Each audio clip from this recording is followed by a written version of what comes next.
It's a sad reality that you would see someone as your friend, but the person doesn't even see you that way. And you would probably go to the extent and say, "Oh," and add the word best and call the person, "This is my best friend," but the person doesn't even see you that way. And you now realize like that there is a missing link. The connections were not there if you were actually observant, because there was actually an illusion. You thought, yes, this person is my friend because you had similar interest. I recall me having a conversation with one of my old classmates, and I realized that you have similar interest with someone doesn't make the person your friend, because someone can have similar interests with you. Like for me, for instance, then I loved watching football. I still love watching football, and I see someone who loves watching football as well, and we click because we support the same team, especially if it's the same team we support. So you would realize that it will be easier to spark conversations and you guys will talk regardless of the person's character. So the interest overpowers you really looking and actually perceiving, is this person a good person or a bad person? So the interest overpowers the character flaw the person has, and you overlook that because the person supports the same team that you support, and the person is a football fan.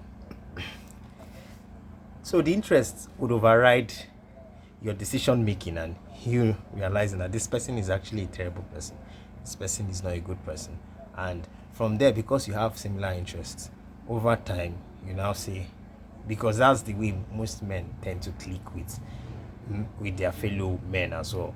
You have similar interests, and in the same, in the same, in the same, in the same instance, you assume that you assume this person can be a friend. Then you start telling the person a lot of things about you, and you become vulnerable and all that. And one day it shocks you that this person is not really my friend, because I've been doing more of the heavy lifting, and this person, the heavy duty, heavy whatever, you've been doing more of the work to make sure to sustain the friendship, but this person isn't even bothered, doesn't even care. And then you realize that, oh, it seems like this is a one-sided thing.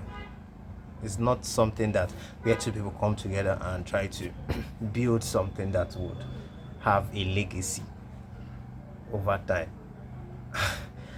Because I recall an incident. This was someone I called my friend at the time, my best friend at the time. And we finished school. After school, and I think one of the last calls he actually called me. I think he was actually asking for financial support, and I couldn't help at the time because man was still surviving. I was still surviving, trying to, even right now. So at the time, I just didn't have the financial support to assist him, and I think that was the last call. That was the last call. I think it's over 3 years right now that we have actually talked, or we've actually chatted on text. And when I look at the whole scenario, and I see it's almost the same trend with people. You see people, okay, now my friend be this, now my guy be this. I'm speaking vernacular. Now my guy be this, now your guy be that. But the person would would base the friendship on financial assistance, because he might call you one day and say, see, I don't have this amount of money, I need this money to sort so and so and so, and probably you don't have it because he had an expectation of you that, and anytime he has financial issue, he will call you and you would show up, and probably you don't show up. Then that becomes like the end of the friendship, that becomes the death of the friendship. The friendship starts to die. Then you start asking yourself, what's the importance of friendship in the first place? Why is it that it doesn't even have value? It doesn't have potency if it has to do with an exchange of value. It must be predicated on an exchange of value, financial value in particular. You start asking yourself a lot of things. And when you're on your own, you don't even call for assistance. You're that type of guy that doesn't even call for assistance. Like for me, I just don't won't like to inconvenience anybody. I won't, even though it would mean me like dying or whatever. I won't. I feel other people's pain, so why would I come and inconvenience someone with my own issue? But people don't care. Inconveniencing you to get what they want, and when they don't get it, that's where the death of the friendship ends. And slowly I started realizing that I don't have to force friendships any longer with anybody. I don't, because it's just chaotic and it's headache. If it happens, if I tend to have a friend, it should be predicated on, is this person a good person? First.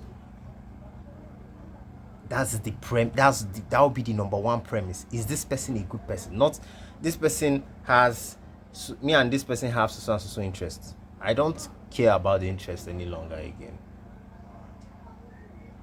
It's not even my priority. Is this person a good person? Does my values and this person's values resonate? But first of all, it must be, is this person a good person? Then values. I think this is coming up because of, over time you start getting matured and seeing the world for what it is, and not living in an illusion and trying to paint a picture that that is not going to ever happen, because these people are human beings. They cannot change because of you, just because of you just decide to change. They can't, unless they make the choice to change. And human beings are tough to control. At the end of the day, you just realize that there has to be certain priorities, things you have to prioritize when it comes to friendship. And you start asking yourself, so does friendship mandate that it must necessarily have to be financial assistance, that you have to help someone financially for that friendship to grow or succeed? And I mean, when I'm talking of financially, I'm not saying it's a bad thing, but when you are actually surviving, you are struggling, and this your so-called friend knows that you are struggling, and this your so-called friend is seeking for financial assistance when he knows that we are in the trenches and you are suffering, and you are barely trying to even make ends meet, and this so-called friend is clamping on you with demands.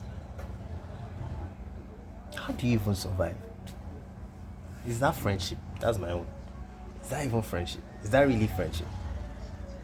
Because I see it as, it stems out from manipulation and people just trying to use you because they think you are naive of life. Because you hear people owe people money. People owe people millions of naira, thousands of naira. People owe people. And it's like a cultural thing that to even pay back your debt is a problem. They see it as, they pride on it.